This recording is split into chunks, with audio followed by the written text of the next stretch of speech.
There is a bill, right, that Schumer and Warren have introduced or plan to introduce to relieve $50,000 debt per person.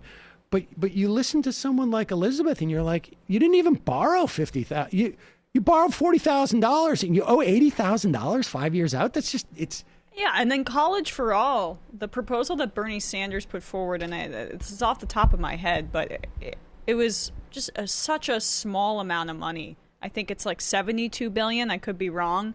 Matt or Brendan, if you don't mind looking that up just to fact check me. But it's a common sense problem, and I think a huge part of the issue is one that, like, obviously banks get enriched by a lot of these student loans. The federal government gets enriched by this. And then also just that members of Congress and people in power are removed from this being a reality. They're just not, they don't deal with it as wealthy people. I think there's also I don't want to say non-rational one, although I would say that all of these arguments are non-rational, but it's two-part. I think there is a concern that there's a puritanical, I think, sort of value system about, the moral hazard that we're creating if we let people think that they can get away with without repaying their debts. I mean, at least in the narrow context of universities, you wouldn't have the need for this type of debt if you added a college for all type of situation. But the other is that, like, look, we see debt discharged all the time for corporations, for individuals in the context of bankruptcy court. Our society has a long, endless, predates the Americans project of debt relief. And the idea that it is a moral hazard only when it applies to people not wealthy enough to pay for college is ludicrous. It's ludicrous. It's perverse. $48 Brendan just sent per year to eliminate tuition fees for four-year public colleges and universities. I think there's a higher end that's estimate that's $72 billion, but that's right. I mean, that's nothing for the federal government. That's nothing. And Graber would point out that it's about control, right? I mean, I think that's exactly why. I mean, Nancy McLean ruffled so many feathers because she suggested that this was a response to, like, the Angela Davis and the 70s campus activism, that we need to have these kids start paying for this and, have to go into corporate jobs afterwards and that sort of thing. And I think that rings really true. And the more that we just don't do the obvious here, I think that's what it's about. It's about control.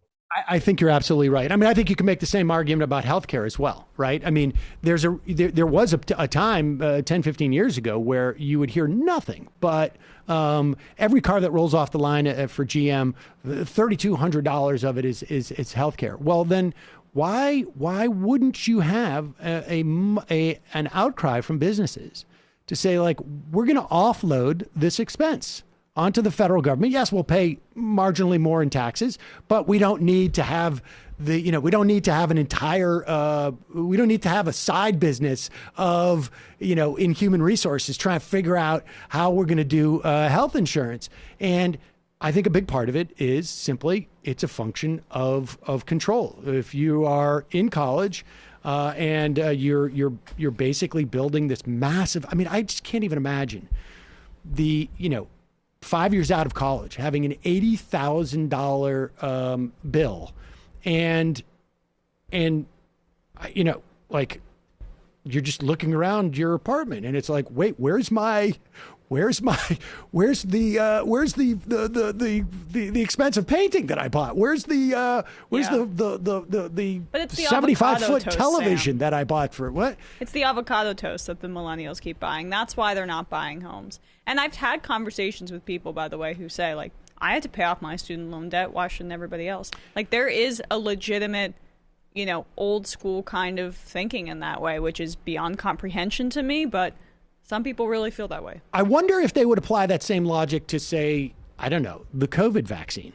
That because no one was protected by the COVID vaccine last year, and people passed away, that no one in the future should have COVID vaccine either.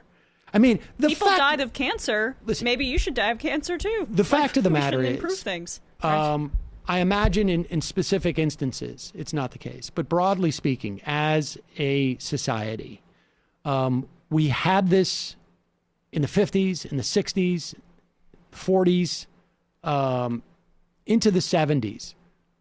No cost, or extremely low cost, negligible cost, universities, and quality universities, and it is a benefit to society, broadly speaking. And in terms of fairness, obviously, it was unfair that that was available 30, 50 years ago, and it's not available today. So that stuff, I think people should understand when they hear those complaints.